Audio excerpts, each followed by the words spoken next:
show. We discuss the Sixers' smart defensive adjustments and why the Raps need more from their bench. We overreact to Nuggets Blazers Game 1. Nikola Jokic is the best player in the series. And I want to change my prediction. And is that Scott Foster's music? We'll look ahead to tonight's Warriors-Rockets Game 2. It's Tuesday, April 30th. The starter starts now.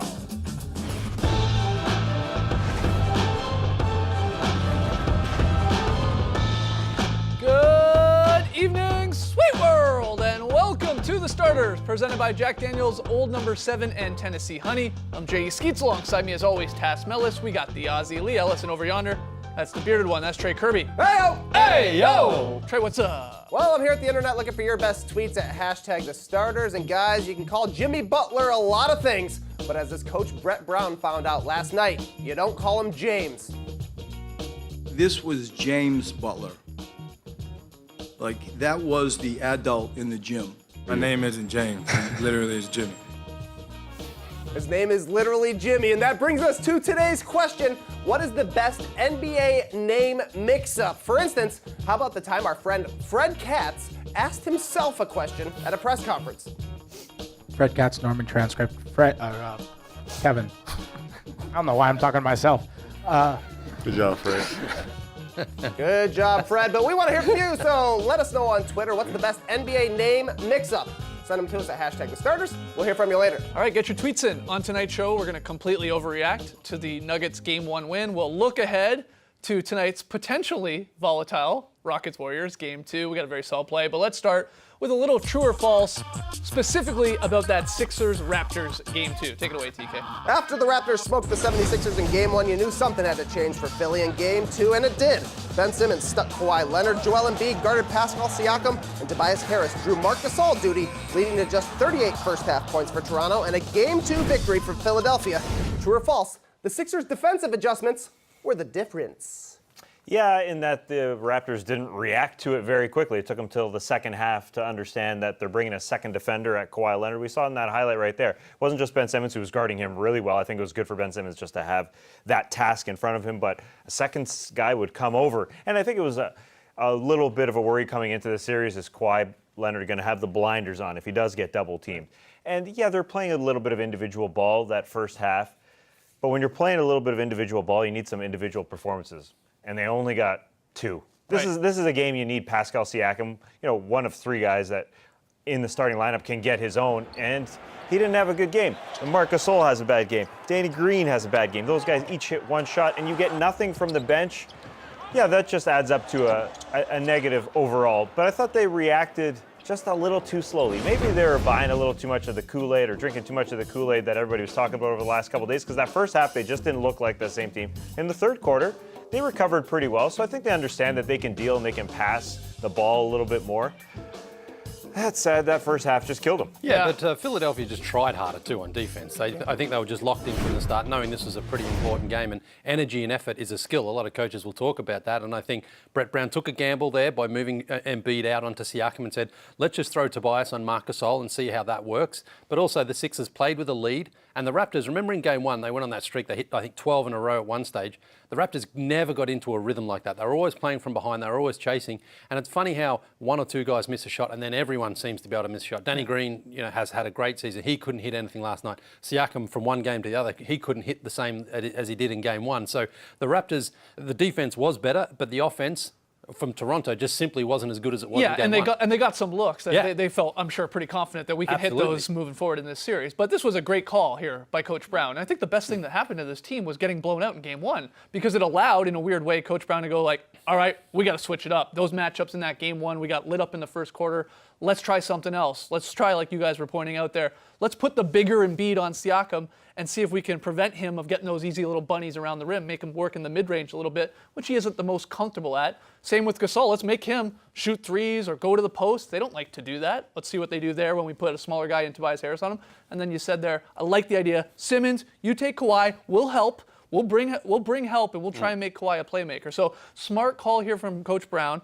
I'm interested to see now what Nick Nurse does. moving into Game 3. And one thing I think he has to do, they're going to hope they get more from the bench. I get that, the Raptors, but Gasol should be out there every single time Embiid is out there. Embiid had more success. He didn't have a great game. He had the flu, still got the knee issue, but he had so much more success against Serge Ibaka. Gasol should just be matched up to him every single minute he's out there. I don't think that's all that difficult. So that's something I think he should do, but I'm sure he's got more up his sleeve. We can talk X's and O's till we're blue in the face, but when you've got Greg Monroe in 2019 going double digits and James Ennis going double digits, that just means your team's not ready to play. They frankly weren't, and they tried to recover, as Lee said, in the third quarter when they were down. But it was just too big a hole. And Jimmy Butler came out to play. Back to Trey. Whoa, speak of the devil, Tassie. Joel Embiid was feeling like poop last night, so somebody else had to step up for the Sixers. That's someone, Tass, you alluded to it. Jimmy Butler, no surprise, who scored 12 of his team-high 30 in the fourth quarter to lead Philly to a Game 2 victory. Butler's now had 30 or more points in 5 of his 24 career games against Toronto. True or false? Jimmy Butler is a Raptor killer. Well, Jimmy's got a reputation for carrying a bit of baggage with him wherever he goes. We've seen in the last couple of years. But this is kind of why. Because in a game like that last night, he stood up, he led from the front, and he won that game for his team. I mean, I think you saw from both ends of the floor, defensively much better. And offensively, he just kind of almost like threw the playbook out and just said, I'm just going to take over here, get this lead, and then steer the guys home. He hit some big three-pointers, played within himself as well, played controlled basketball, and didn't try to do too much. Like, took the shots when they were there, but also hit the big ones. And I think you could just see the team last night was kind of like, you know what, Joel's not feeling great, he's not having a great night. Ben Simmons didn't have a great offensive night, but Jimmy's in the mood tonight, so give that ball to Jimmy. Get the ball to Jimmy. Jimmy's going to go and get the win for you. Seinfeld reference. But that's what I mean. Like Jimmy, he has that reputation, but on nights like last night, he really can stand up and deliver. Yeah, he's not the Raptor killer, though, because he scored 10 points in Game 1. He had a great Game 2. I don't think they win that game without him, and then they may be out of the series if they're down 2-0. So he may have saved the series in a weird way for the Sixers, because you're right. It felt like, he finished with 30 points. He ended, it felt like, a good 4 or 5 Raptors runs. You know what I mean? Yes. Like, Raptors finally get something going together. Oh boy, there's a little more energy there in the ACC/Scotiabank Arena. And then Jimmy would come down and sort of silence the crowd again. Felt like he had more than 30 in a weird way because they were timely shots and a lot of them coming in clutch play. I don't think Jimmy Butler can do this, period, going forward, night in and night out, regardless of the playoffs. I don't think he's a max player because he can't score, 25, 28 a night anymore. I think those days are sort of behind him, but he can have these nights, once or twice a series. He had it once against the Nets. He's had this one against the Raptors. And I think he is the Raptor killer because his percentages are real good historically against the Raptors. There were some good Bulls days. It's 48% from the floor, higher than his career average, and 44% from three, which is way higher than his career average. But he only averaged like Toronto 20 Raptors. Points per game But overall. they're daggers. They are daggers. No, he really did win them that game. Yeah. Embiid had a huge clutch basket late with like 24 seconds to go, but it was because Jimmy had scored like 7 straight there in the final 3 minutes to pull out the win. All right, Trey, final one here. Kyle Lowry had a nice game in Game 2, but one play really stood out. Final minute of the game, Kyle Lowry tries to go between Tobias Harris's legs here. Is he seriously trying to nutmeg Tobias Harris with a minute left of a playoff game? I don't know. True or false? Lowry meant to nutmeg Tobias Harris. In a one-possession playoff game with less than 20 seconds to go, It has you to be believe he truly meant to do that? It has to be You think false, but he did. He tried to do it. If you look at that replay, and I looked at this a million times this morning because I couldn't believe it, but there's absolutely no way he just fumbles the ball like that. Look here, he's going through those legs and it hits Tobias Harris. Now, if he goes through and scores that, it's a great play. But look at this, he's in control, and then you can see he even puts a little bit of spin on the ball as well. That's a ballsy move that didn't come off. But, I mean, they got a great look out of it. well, Danny Green missed. sure. This is the weird part. I think it was sort of an ode to his favorite dinosaur. He kind of just T-Rexed it. He short-armed it and lost the ball. I don't know what the heck happened, but this game where it was a Greg Monroe kind of game, anything can happen. Like Greg Monroe's out there scoring double digits on his Raps, his former team. This was a game they had to lose. It was a weird one. Look, earlier in the game, and Lowry's done this all season long. Yeah. I mean, we saw it in top 10 plays all season long, him nutmegging guys. Yeah. He did have a nutmeg dime Yep. right there on Ben Simmons. That sure looked, purposeful. I don't know about that dribble one, though. I just can't believe. And look, I mean, you got to look at it again and see. Like, It didn't look he's like in he was control. when you would go through the legs on a defender, you would be moving sort of. Yeah, but falling. he's thinking that ball's going through. Watch here, he just stops and then he's You always say watch here on this angle because that's the angle. Yeah, right but if there. he was trying to cross him over, he wouldn't be going that far in front of him. I don't know. His shoulders wouldn't be turning to the sideline if he was trying to go I forward. know, Worldwide Wob pointed out on Twitter, maybe he thought about it for a split second and then was like, oh, no, but then sort of, was half in between, sort of like the layup dunk where you see guys sort of botch it because they're in between. I guess it's a possibility. What a weird game. Yeah, it was very, crazy. very weird ending, a weird game. Sixers get it done, though. When we come back, we're going to play It's Just One Game, but in regards to the Nuggets, very impressive Game 1 win over the Blazers. Don't go anywhere.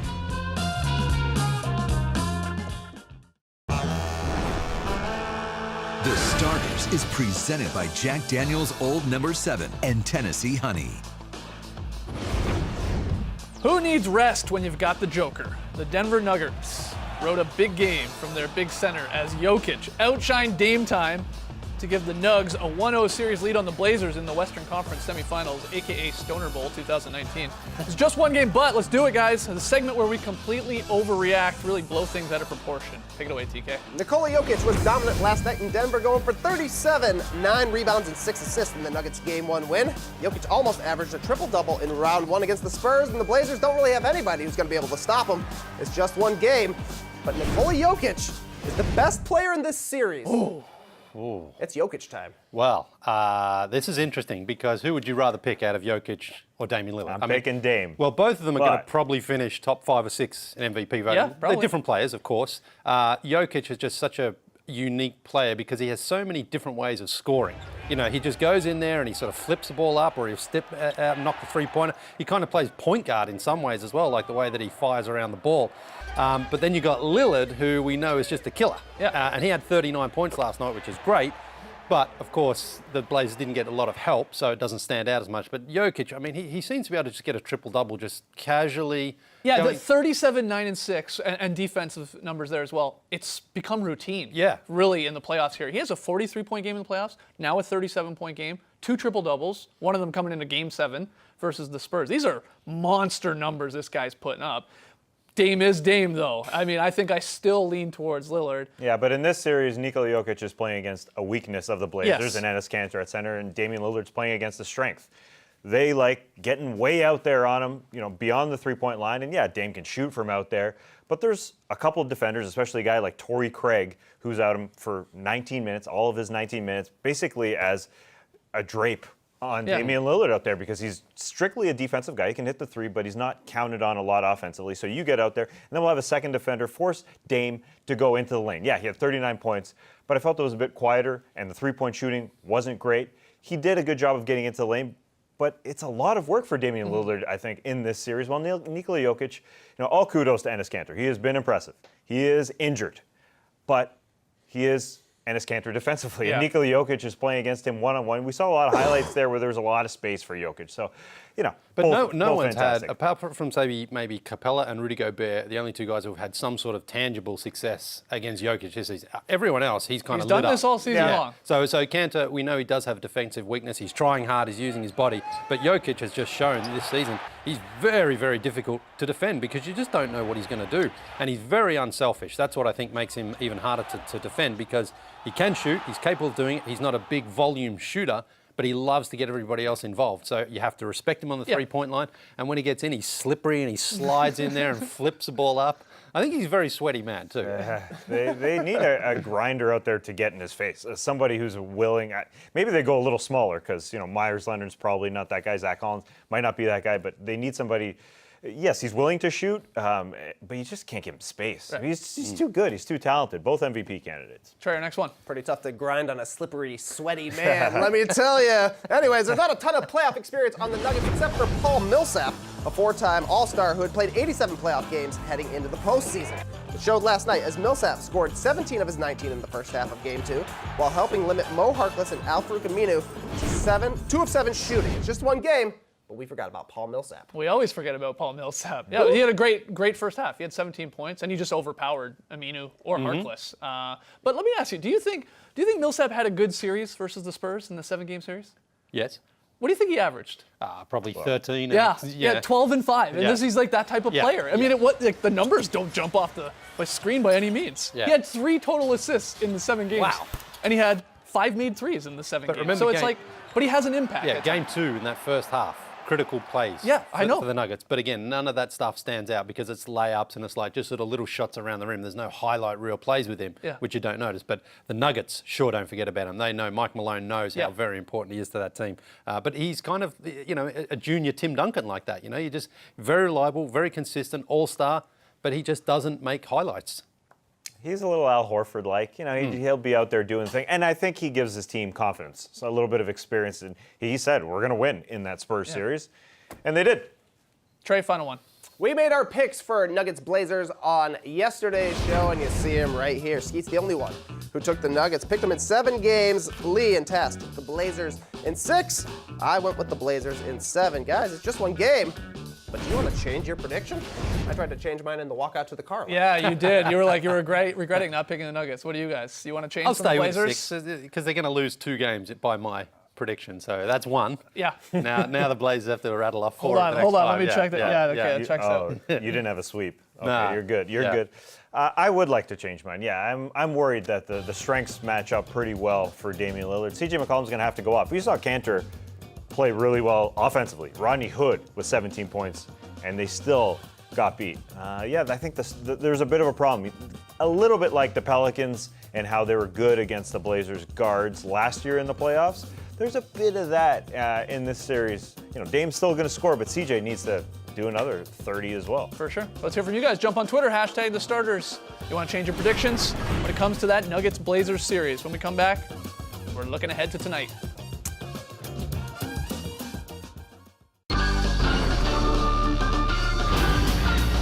Into the up-down report. Thumbs up or thumbs down after a contentious Game 1 that saw James Harden frustrated with no calls and Chris Paul ejected late. The Rockets called out the officials, saying they just wanted a fair chance. And today we learned that Scott Foster, who has been criticized by the Rockets before, will officiate their game tonight. So with Game 2 tonight, are you up or down on the Rockets versus the refs feud escalating?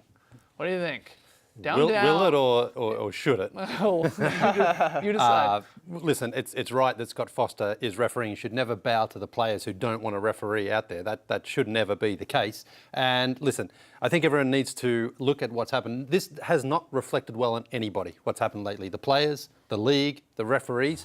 Scott Foster is a 25-year official, so he deserves respect. Whether or not I've criticised him in the past, he's made some bad calls, but he's obviously, by the NBA's metrics and the referees' metrics, a very good official, so he deserves to get the chance tonight. Yeah, Scott Foster, also Ed Malloy, a couple of guys who like getting involved with the game. We're going to see some explanations over there at the scorers table. I think it's going to be, all eyes are going to be on the refs. Everybody will be on their best behavior, but it's a tinderbox. As soon as one thing goes poorly, everything's going to go up in flames. Yeah. Austin Rivers, he's getting tossed. But that's on the players as well tonight, to make sure that they don't just as soon as one call they feel goes against them, to be like, right, we're just raging at the refs. Everyone's got to take a little bit more, respect for themselves and for the game and say, you know what, if one call goes against us, let's not just flip out over it. But the Rockets' season is essentially on the line here. They can't get down 2-0. So I think they will be quiet up until, if they are losing in the last couple minutes. I think they know that this is it. They really can't go down 2-0. So unless things aren't going well at the end, then maybe we'll see some, hey, we're not happy. But they're trying to win, and that's it. And Rockets fans are freaking out because they see Scott Foster and they look at the record they've had in the postseason when Scott Foster is officiating their games. They haven't won one. But if you dig a little deeper, in those games he's officiating, the Rockets' losses, they've gotten to the line more than they generally do, so they're getting the calls. Right. They just couldn't hit threes for the most part in the game, and their opponents did. So, it's, Yeah, it's easy to see Did they have the landing 06. spots? Did they have landing spots on those threes? That's what I need to know. Yeah, well, we'll find out tonight. All right, next one here. Vinsanity forever, guys. Vinsanity forever. Hawks forward Vince Carter announced today that he plans to return for an NBA record-setting 22nd season during an appearance on his Wingin' It podcast with teammate Kent Bazemore. He said, I'm coming back. That's what he told Bazemore. We don't know if it's going to be with the Hawks. Now, he said something similar to us right here not too long ago. Are you up or down on Vince coming back for another season? Who's down on it? Everybody's up. Yeah, I'll go down. Look, I'm all up for Vince Carter setting the NBA record, 22 seasons. We should have seen it coming, I guess, with that athleticism way back in his Toronto days. That being said, I'd like to see him on television. It's going to happen. See, yes. He does a bit of that as well. The thing is, he can say he wants to come back, but there's got to be a team that will actually take him back. Somebody's as well. taking him on, man. course. The guy is beloved around the NBA now, and he was actually competitive this year. 7 points per game, 42% from the field, 39 from 3, still threw down some dunks. We're going to be seeing Vince Carter for another 3 seasons, I think. I hope so. You could at the end of a bench not playing, but Yeah. you know, he'll still be playing next year. I mean, that's legitimate, like 15 minutes a game. Yeah, that's good minutes. Yeah. And I do think it's cool, Tass, you mentioned that he's an athlete that is going to be having this record for the longest career in the NBA. Usually it's super tall guys who stick around for 20-plus seasons. Vince Carter's the first guy who's not a 7-footer, basically, to be lasting for, I don't know, a whole lifetime. Final one here, guys. As reported yesterday, Greg Popovich, he is expected to return to the Spurs next season with negotiations underway. Today, Woj reports that it could be a 3-year deal that will keep him the highest paid coach in the NBA. But that deal won't change the fact that he's going to continue, Pop is, to decide his coaching future sort of on a year-to-year basis here. But are you up or down on Pop signing potentially, reportedly, a 3-year deal, sticking around for a little bit longer? Yeah, but he should take a pay cut, I think. Just like Timmy did, just like Tony did, just like Emmanuel Ginobili did. Take a Maybe pay he cut. has, though, over the years. He's going to get the record, the all-time coaching wins. He still needs a couple of years to get that, probably 2.5. So you think he could be around for not just one more year, but potentially 2, 3 maybe get that? I also think, what else is Pop going to do? You know, I think he likes to get in amongst it, and Drink wine? he does that anyway. Yeah, that's a good point. Well, no, a lot of people do believe that he might hang it up after the 2020 Olympics. Yeah. So, so one more season and then that happens, and that maybe is sort of where he goes out. But who knows? Trey, you're up. Yeah, man. I mean, like, who's going down on Greg Popovich? I really do think he should keep coaching as long as he wants to. That's what's going to happen. What is Lee going to do with his afternoons when he can't watch Popovich press conferences or exactly. talking to the media? Exactly. Well, Ellen will still be on. But maybe not. She wants to go to Netflix too. Well, maybe she could coach the Spurs.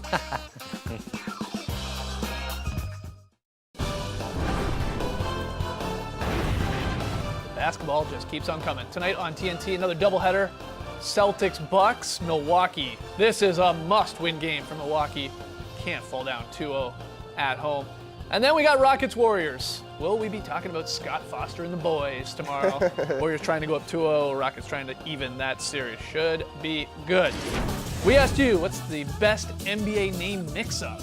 You tweeted at us, hashtag the starters. Trey, you got some answers. Some good answers. Like, for instance, Dwayne Bacon gets mistaken for the legendary Dwayne Wade. Tough to keep your Dwayne straight sometimes. I also like this from Becklin, who just says, Wessel Rustbrook. One of the toughest names to say if you're talking fast, like I always am, but the best answer from Sam. Jim Boylan and Jim Boylan, both Chicago Bulls coaches. Boyle. The Boyle boys.